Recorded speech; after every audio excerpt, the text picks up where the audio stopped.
Policy అని తీసుకొచ్చింది. దీంట్లో పెద్ద దోపిడీ జరగబోతుంది.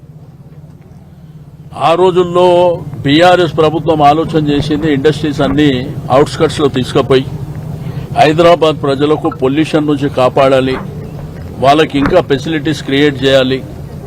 ఒక పార్క్ కానివ్వండి, హాస్పిటల్, స్కూల్ కానివ్వండి, అంగన్వాడీస్ కానివ్వండి, గ్రేవ్ యార్డ్, బరేల్ గ్రౌండ్, హిందూ శ్మశాన వాటిక, కబ్రస్థాన్ ఇవన్నీ ఉండాలనేటువంటిది ఆ రోజు ప్రభుత్వం ఆలోచన చేసింది. మీకు అందరూ తెలుసు, కేసీఆర్ గారి ప్రభుత్వం ఉన్నప్పుడు తెలంగాణ రాష్ట్రాన్ని ఏర్పాటు చేయడానికి ఉద్యమం జరిగినటువంటి సందర్భంలో నీళ్లు, నిధులు, నియామకాలు అనేటువంటి ట్యాగ్లైన్ మీద మరి ఒక పోరాటం జరిగిన దర్మిలా వచ్చినటువంటి రాష్ట్రం. కేసీఆర్ గారు అద్భుతంగా మరి రాష్ట్రాన్ని అభివృద్ధి పందాలో ముందుకెళ్లి కరెంటు లేని ప్రాంతాలకు కరెంట్ ఇచ్చి, నీళ్లు లేని ప్రాంతాలకు నీళ్లు ఇచ్చి, ఫెసిలిటీస్, ఇన్ఫ్రాస్ట్రక్చర్, దీంతో పాటు ఆ రోజు ఇండస్ట్రీ ఒక ప్రొడక్షన్ తీయాలంటే కరెంటు కష్టాలతో ఇబ్బందులు పడుతుండే.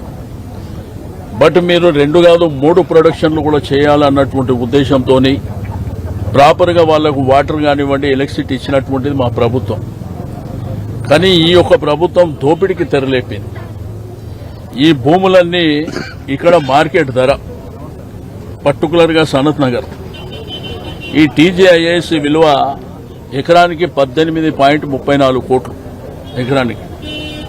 అదేవిధంగా ప్రభుత్వ రిజిస్ట్రేషన్ దీంట్లో 21 కోట్లు ఉంది వాల్యూ.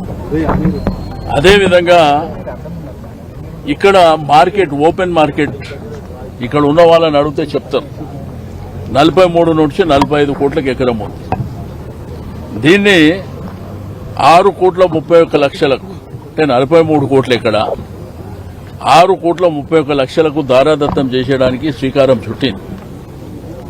మేము ఈ ప్రభుత్వాన్ని డిమాండ్ చేసేది ఒకటే, ఈరోజు ఇండస్ట్రీస్ ని మీకు అవుట్స్కట్స్ ప్రాంతాల్లో పంపిస్తే మాకేం అభ్యంతరం లేదు. రెండోది 50% జాగా. ఈ 50% ఏంటంటే ఇందిరమ్మ ఇళ్ల కోసం, పార్కుల కోసం, ఓపెన్ గ్రౌండ్ కోసం. ముఖ్యమంత్రి గారు ఫుట్బాల్ ఆడుతున్నారు, చాలా సంతోషం. నేను ఒక స్పోర్ట్స్ మ్యాన్ అని క్రియేట్ చేయడానికి. నువ్వు ఒక్కరు ఫుట్బాల్ ఆడితే సరిపోదు, లక్షలాది మంది పిల్లలు క్రీడా పట్ల, స్పోర్ట్స్ పట్ల వాళ్ళకి ఇంట్రెస్ట్ ఉంది.